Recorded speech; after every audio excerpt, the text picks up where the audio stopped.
You're listening to the illbrew Brooklyn Retrospect Illcast, where we explore individuals, organizations, and institutions of the diaspora, contribution to the cultural landscape of Brooklyn.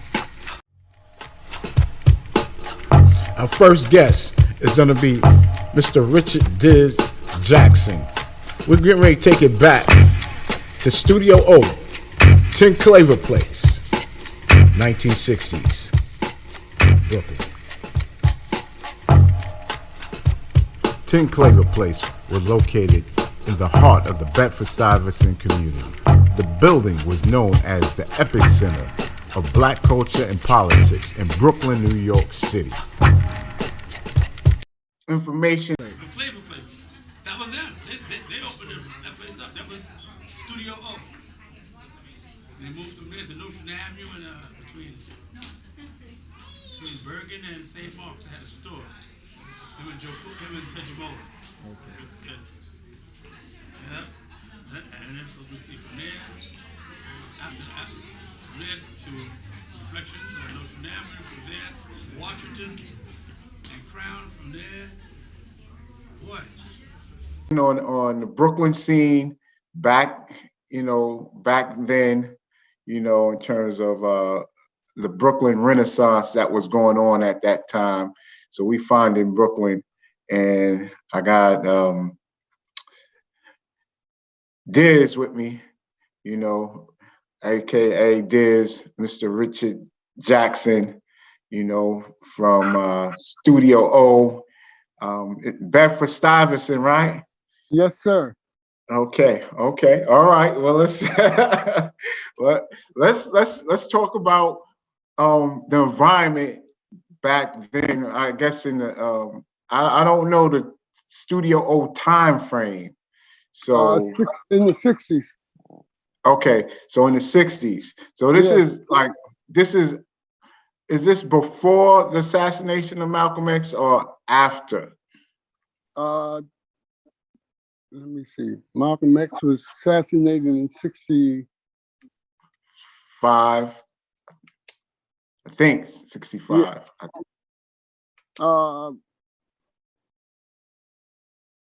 Yeah, somewhere around there. Okay. Because all right, well, of course, I think Tejibola and them came up in the studio around 60. 65 or 67 or something like that. Okay. All right. 65, between 65. Tejibola, Adi Tutu. Yeah. Rest in peace. So I know that Brooklyn and this Brooklyn is like night and day. Why don't you describe, before we even get to Claver Place, why don't you describe like Fulton and Franklin and Putnam Avenue? Like, what was the environment like? Well, the majority of black people, man, having fun, Mm-hmm. Back in the days, there was you had a lot of people out there partying and shaking their butts and stuff like that there, running in and out of bars and stuff like the Royal Bar and the Redwood Bar, and they had another joint up Tip Top bars and stuff like that there, and running to the Blue Cornet and stuff like that there. They were just out there having fun, man, and stuff like that. Very nice atmosphere. You ain't get all this here fighting, not unless somebody did something real wrong. You know what I'm saying? Right. It wasn't all of that there. I mean, there was a time down by the Royal Bar on Fulton Street, across the street from the park. Every night somebody was getting cut up there. You know what I'm saying? But those are like country boys from the South. Okay. And they all used to, people from South Carolina, different parts of the South, they get together up there and start fights and cuts and stuff like that there, Right, right, and right. stuff like that there. Cause it wasn't nothing but bars and stuff up and down Fulton Street. Wow, I would have From never thought. yeah, sometimes there was like two bars in one block. You know Wow. what I'm saying? And you had the Redwood, the Roy, uh, the Hitchcock bar, Uh-huh. way down Fulton Street down there. You had by the Seven Corners.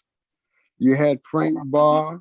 I mean, there was bars all up and down Fulton Street. Any way you look, there was a bar or liquor store. Um, I mean, way up near Boys High, where the Tip Top Bar used to be.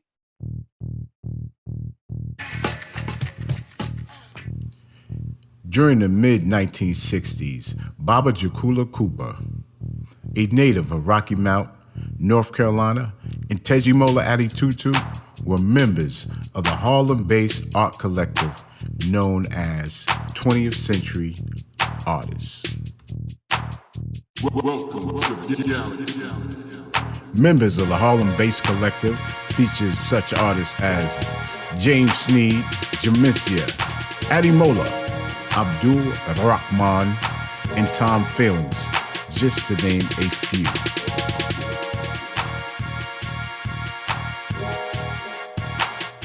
An eternal conflict arises in the group, splitting the group into two: 20th Century Artists and the Wausi Collective. Baba Jakulo and Tejimola remain neutral and decide to leave both groups, creating an exodus out of Harlem to explore opportunities in Brooklyn.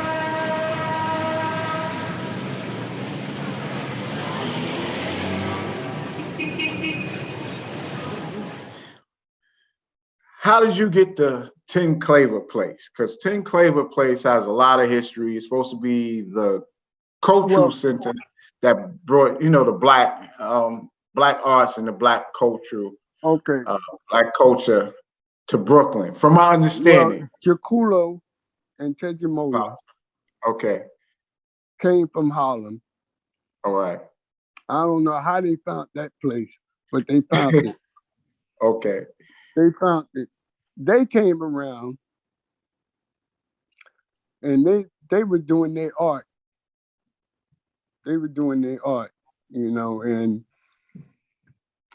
they really wanted to meet my brother and them, because my brother and them used to be out there in front of Claver's, by the church, Right. over by the gym. That's where we used to all hang out at. But for some reason, they hooked up with me. Uh-huh. And from there, we did the art thing. Then we went into the jazz thing. Well, Tejimola and them always came with they dashikis and and stuff like that there, you know what I'm saying? I mean, Tejimola wore his dashiki. Jakula always had his little outfit on as an artist, painted up dungarees, you know what I'm saying? Where he took the brush and did something with the dungarees or cleaned off the brush or something like that there, Okay. They were pretty cool. Okay. Okay. They were pretty cool. Tejimola being Tejimola, know what I'm saying? Coming from the Bronx and Harlem, Uh-huh. He walked through the neighborhood like it was like he lived there. So nobody bothered them. Nobody bothered them. So, like I said, they wanted to hook up with my brother and them, because my brother was older than me. So this is before the East. Very far, way ahead of the East. Way ahead of the East. Okay. You know, and we went through hell after they got in the building. We went to hell. The Catholic Church didn't like us. Right across the street, Right. St. Peter. Wow. Yeah, they didn't like us because we're doing a cultural thing, and we stole a partying crowd from. We ain't steal it. They came because we had opened up a disco thing, you know, night partying, Hmm. Friday, Saturday, and Sunday night. Claver's had theirs on Sunday night, and you know, the word got out that we was giving parties and stuff. We used to give them little 99-cent parties. Oh, wow. Yeah, 99-cent parties, man. You know, the guy ain't get the penny back, so he ain't get the penny back. So that made us collect $1, you know, for the party. You know, they ain't want the penny back any old way. So we did that for a while, and they had other stuff hooked up. Then they started working for Youth in Action, Okay. and they got a program for the kids in the studio. You know, where they were teaching them art and stuff. Oh, okay. Okay. So Wow. that went on for a while until Youth in Action ran out of when till Youth in Action ran away. You know what I'm saying? Okay. And not only that, they used to get grants and stuff. Okay. Teddy Mola and them had grants. It was Teddy Mola, Oba, Uh, Pelosive. I don't know if wow. you know Pelosive. Name, Huh? name ring a bell. I used to hear the name a lot. Yeah, Pelosive. He's a nice guy and stuff. And him, then his brother was a martial artist. Wow. His brother was a martial artist, and he used to teach us. Well, he wanted to teach us Aikido, you know, because we had a karate class there too, you know. Wait, Studio O? Yeah, we had a Wow. karate class down in Studio O, which Obar brought 2 junkies from Manhattan. We didn't know they were junkies. When we found out they were junkies, we threw them out. Okay. Yeah, we threw them out, man, and stuff like that. But we was learning. And then Pelosi brother came along, who was a master, I guess, in karate. Cause that cat, man, he used to scare us, man. You know what I'm saying? It's Yeah, hard to believe, is because everybody was scared of you, brother. no, man, that cat, man, that cat came in one day, man, and said, y'all want to learn martial art? Everybody said, yeah, you know. Because he used to come to the studio and go up on the 3rd floor, and he'd be practicing, man, and you hear this cat doing all kinds of flipping the floor, boom, boom, boom. Say, who the hell want to go up there and practice with him? You know, because Pelosi brother was one of the guys that tried to blow up the Statue of Liberty. Wow. Okay. Okay. You know, and he got busted for that. You know, and your father can tell you much more about him than I can, but everybody was scared of that guy, man. They said they it was about 10 of us that was in the karate class. You know, my crew. Wow. Me, Booker, Fats, Yakes, and a few other guys. But the main crew was the Hippo Right. and all them guys was in the class. You know what I'm saying? Okay. And we were doing pretty good. We were doing very good and stuff like that there. And even Rishi was in the class. So Wow. Rishi decided to come up with this name called the Black Crabs.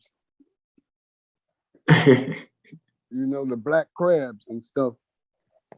But that didn't last too long. So, cause I told him I wasn't down with all that. Okay. It's enough that we stick together when static happens. We don't have to be no black crab or a group or this and that. Right. Right. We just men that's in the community, man. That's if something go down, we just go and do what we have to do. The new collective that resided at 10 Claver Place was known as Studio O. Studio O operated as an art gallery, center, and jazz venue, which featured the music lights of Lee Morgan, Harold Vick, Maury Toussaint, Lorraine Blakely, and avant-garde jazz artist Sun Ra. So I mean, wow. So you dropping a lot of history on me. I didn't know about that history. I just knew, from my understanding in a little research, I heard Lee Morgan used to come through Studio O, Art Blakely, Lorraine Blakely, Sun Ra, and the Yeah, other. Sun Ra was the one that opened up the joint, man. Sun Ra opened up the joint when he came down. Yeah. Not only that, John Coltrane came down and he wanted to give support to the Studio O. And the day he came down, well, I went into John Coltrane like that then. Right. I heard his music, but I never thought about seeing him physically. Right. Right. But Joe Kula was telling me one day that John Coltrane was here, and stuff. I said, John Coltrane, I really didn't. I know John Coltrane record impression, but I didn't know John Coltrane physically. Okay. But he said he came down to give support to Studio O, but he wound up giving the support to the African guy, Ali Tunji up in Holland. Okay. Okay. And stuff like that there. He started doing stuff in Holland. So they got the support and stuff like that there. But, other musicians came down, Eddie Gale, Cedar Walton,